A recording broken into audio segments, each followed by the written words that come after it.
তো hello guys, welcome back to another video. আরও একটা কনফারেন্স, আরও একটা আউটিং। এবারে আর কলকাতাতে নয়, এবারে চলে গেছিলাম বাঁকুড়াতে, যেটা ছিল 27 এবং 28শে জুন। বাঁকুড়ার এক রিসর্ট অ্যান্টি ক্লক, যেখানে আমাদের কনফারেন্সটা হয়েছে, যার জন্য একদিন আগে মানে 26 তারিখে আমরা পৌঁছে গেছিলাম বাঁকুড়াতে। তো এই মুহূর্তে আমি আছি বাঁকুড়া এসেছি এটা কাজে ঘুরতে না, তবে সময় পেলে অবশ্যই ঘুরবো। আর এই হচ্ছে আমাদের হোটেল রুমটা খুবই সুন্দর, ছোট্ট কিন্তু খুব সুন্দর, রিল্যাক্স।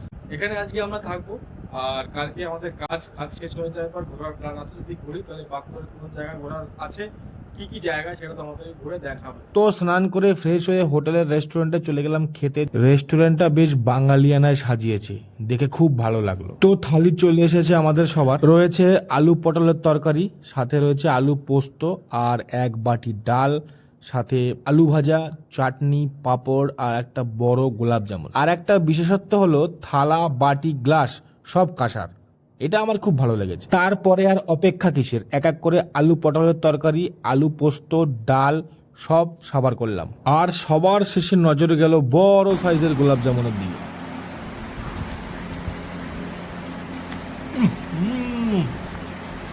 রসে ভরা, পিঙ্ক পিঙ্ক কালার। আমার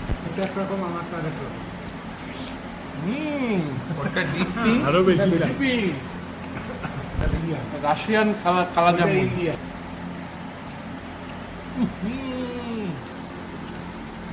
এটা ভালো, ড্রাইভার। তো বিষয়টা হচ্ছে আমাদের অনেক জিনিস কলকাতা থেকে এখানে নিয়ে আসতে হয়েছে বলে আমরা একদিন আগে এসেছি। তো আজকে এই দুপুরের খাওয়ার পরে আর কাজ বাজ আমাদের কিছু নেই, বাকি বিকালটা আমরা হয় ঘুরবো না ল্যাদ খাবো। কোনটা হবে সেটা এখনো জানি না।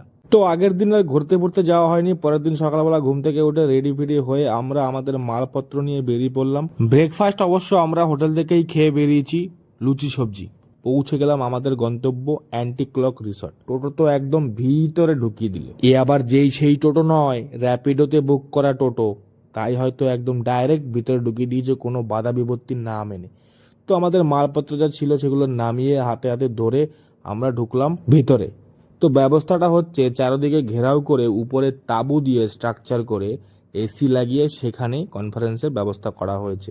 আমাদের জন্য স্টলের ব্যবস্থা করা হয়েছে। তো আগের দিন ভালোই রেস্ট হলো। আজকে ঢুকতে না ঢুকতেই আমরা শুরু করে দিলাম আমাদের কাজ, যা চলবে মোটামুটি সন্ধ্যে 7টা-8টা অবধি। এরকম কাজের ব্যস্ততার মধ্যেই একসময় টুক করে গিয়ে লাঞ্চটা সেরে এসেছি আমরা। লাঞ্চের ব্যবস্থা আমাদের এখানেই, ওখান থেকে আমরা লাঞ্চটা খেয়ে এসেছি। তো মেইন যে প্রোগ্রাম ডক্টরদের কনফারেন্স সেটা এখানে হচ্ছে। আমরা একটু হলটা ঘুরে দেখে আসলাম। আস্তে আস্তে কাজ শেষ হলো, এবার ডিনারের পালা। ডিনারের ব্যবস্থাও এখানে, কিন্তু ডিনার হলে ঢুকে দেখি ওয়াও, এলাহি ব্যাপার।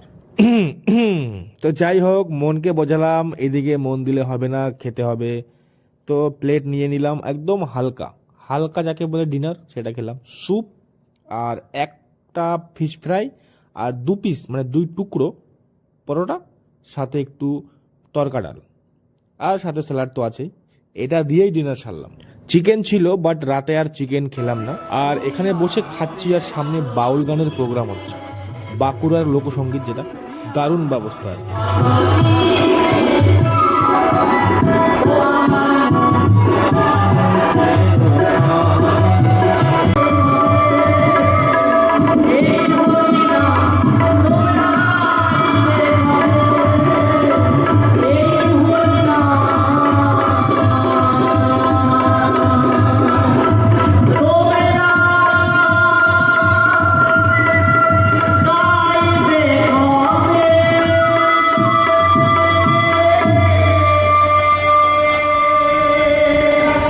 তো মনকে তো বুঝিয়েছিলাম, কিন্তু বাউল গান শোনার পরে মনটা একটু ভারাক্রান্ত হয়ে গেল, তাই ভাবলাম একটু কন্ট্রিবিউট করি।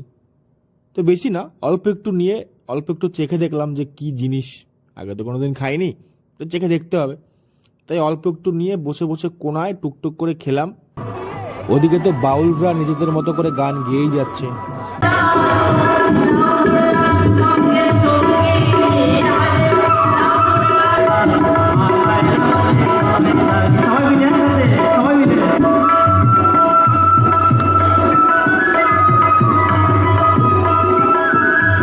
তো সবকিছু মিলিয়ে রাতের ডিনারটা জমে ক্ষীর। সবাই এখানে যারা যারা ছিল সবাই মোটামুটি ফুল এনজয় করেছে। হরিবল হরিবল আমি গয়া গেলাম কাশিও গেলাম গয়া গেলাম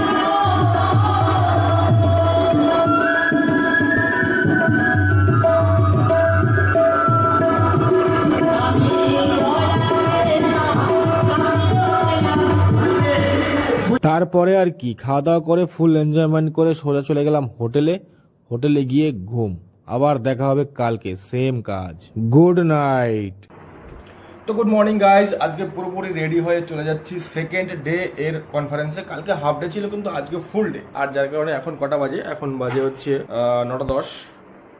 এক্ষুনি বেরিয়ে পড়বো হালকা কিছু খেয়ে। পুরি সবজি অর্ডার দিয়েছি হোটেলেই, তো এরাও চলে এসেছে আমার পুরি সবজি, এটাই খেয়েই বেরিয়ে পড়বো। গরম গরম পুরি সবজি খেতে ভালোই লাগে।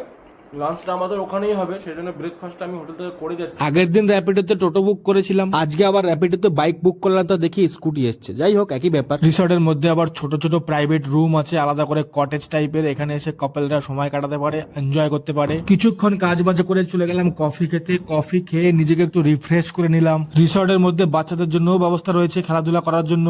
এখানে নাকি এই সিজনে এখন অব্দি বৃষ্টিই হয়নি। দেখলাম মেঘ করেছে, বৃষ্টি হয়তো হবে। তো মেঘ দেখতে দেখতে চলে গেলাম লাঞ্চ খেতে। আজকে লাঞ্চ খাওয়ার ভিডিওটা করা হয়ে ওঠেনি। লাঞ্চের শেষে আজকে দই মিষ্টি খাওয়ালো। খাওয়া দাওয়া সেরে আবার লেগে পড়লাম কাজে। বিকেল অব্দি চললো কাজ। আজকে যেহেতু শেষ দিন কনফারেন্সের, তো সন্ধ্যের পরে দেখছি আস্তে আস্তে ডেকোরেটরের যারা লোক আছে তারা সব গোছাচ্ছে। চেয়ার টেবিল যা আছে সব তো গোছাচ্ছেই, আর স্টল গুলো খুলে ফেলছে একটা একটা করে। কত সুন্দর সাজিয়ে গুছিয়ে বানিয়েছিল, সব একটা একটা করে খুলে তক্তা বক্তা বের করে নিয়ে চলে যাচ্ছে। ইস, কি লাগছে খারাপ দেখতে। যাই হোক, আমাদেরও বাড়ি যেতে হবে। তো দেখতেই পাচ্ছ রাত হয়ে গেছে। গোছাতে গোছাতে আস্তে আস্তে সবাই বাড়ির দিকে রওনা দিয়েছে। আমরাও বাড়ির দিকে, আমরা বাড়ি যাচ্ছি না, আমরা যাচ্ছি হোটেলে। আমরা হোটেলেই থাকবো আজকে, কালকে ওখান থেকে বেরিয়ে বাড়ি। তো ওখান থেকে হোটেলে এসেই অর্ডার দিয়ে দিলাম, কফি চলে আসলো। আর আমরা যে যার মতো চিনি ফিনি মিশিয়ে কফি খেয়ে একটু রিফ্রেশ হয়ে নিলাম। তারপরে প্রিপারেশন হবে ডিনারের। ডিনারে কি খাবো জানি না, যা পাবো তাই খেয়ে ঘুমিয়ে পড়বো চুপচাপ। পরের দিন সকালবেলা আমাদের চেক আউট। তো আমরা সকালবেলা রেডি ফেডি হয়ে লাগেজ নিয়ে বেরিয়ে পড়েছি। এই গাড়ি আমাদের ড্রপ করবে দুর্গাপুর স্টেশনে। যাওয়ার পথে একটা মন্দির আছে, সেটা আমরা দর্শন করব। কিছুই তো দেখা হলো না, মন্দিরটাই দেখে যাব যাওয়ার পথে। তো লাগেজ এত বেশি হয়ে গেছে যে সামনের সিটে একটা লাগেজ তুলে দেওয়া হয়েছে অ্যাজ এ প্যাসেঞ্জার। আমরা তিনজনই বসলাম পেছনে। আর এখানে এমনিতেই ব্যবসা গরম, তার উপরে লাগেজ তুলতে তুলতে সবাই ঘেমে গেছি। গাড়ি করে আমরা সোজা চলে গেলাম বাবা এক্তেশ্বর মন্দিরে। আর স্বাভাবিকভাবেই যেখানে মন্দির থাকে তার বাইরে পুজোর সামগ্রীর দোকান থাকবেই। ভিতরে ঢুকে এখানে জুতো খুলে তারপরে যেতে হবে। আমাদের কপালটা ভালো, না হলে আজকে সোমবার প্রচুর পরিমাণে ভিড় হয় সবাই বলল সকালবেলা। আমরা দুপুরের দিকে এসেছি, তাই আমরা একদম ফাঁকা ফাঁকা মোটামুটি পেয়েছি। জুতো খুলে কলে হাত ধুয়ে মন্দির মানে মেইন মন্দিরের মধ্যে প্রবেশ করতে হবে। মেইন এক্তেশ্বরের মূর্তি যেখানে, সেটা হচ্ছে এর ভিতরে একটু অন্ধকার টাইপের, লাইট নেই।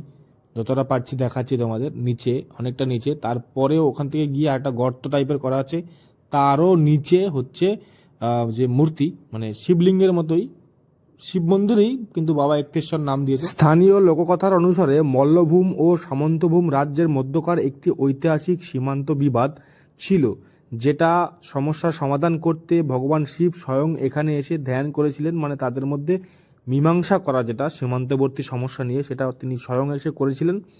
তারপরে সেই দুই রাজাদের মধ্যেই একজন রাজা এটা তৈরি করেন। তখন এটা হচ্ছে ইতিহাস এখানকার লোকের কথা অনুযায়ী। আর একটা বিশেষত্ব হচ্ছে, এখানে যে মূর্তিটা বানানো হয়েছে সেটা ল্যাটেরাইট নামের একটা পাথর দিয়ে তৈরি, যেটা অনেক পুরনো এবং মূল্যবান পাথর। আর এখানে লোকজন আসে, পুজো দেয়, সবাই দুধ ঢালে, জল ঢালে, যে যেরকম পারে সেরকমভাবে পুজো দেয়। আমরা তো আর ওইভাবে প্রিপারেশন নিয়ে আসিনি, আমরা জাস্ট দর্শন করতে এসেছিলাম। তো বাবার দর্শন পেলাম, বাবার চরণে মাথা ঠাকালাম।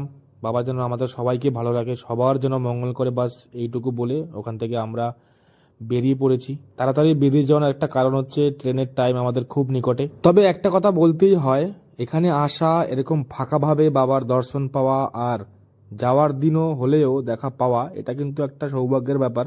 মানে উনি ডেকেছেন বলেই কিন্তু আমরা দর্শনটা পেয়েছি।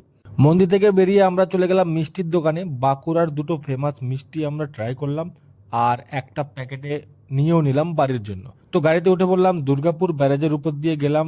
একদিকে জল, মানে এটা একটা বাঁধ, বাঁদিকে জল ভর্তি একদম উঁচু, আর ডান দিকে জল নেই, শুকিয়ে।